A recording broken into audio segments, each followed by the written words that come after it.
بسم اللہ الرحمن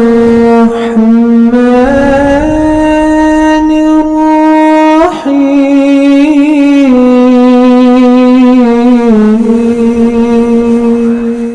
حضرت سیدنا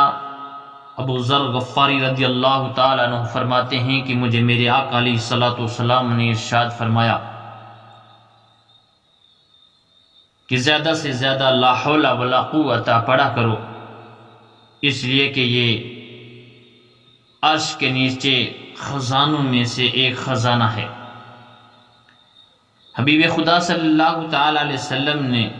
ارشاد فرمایا کہ میری ملاقات معراج والی رات حضرت ابراہیم خلیل اللہ علیہ السلام سے ہوئی۔ آپ نے فرمایا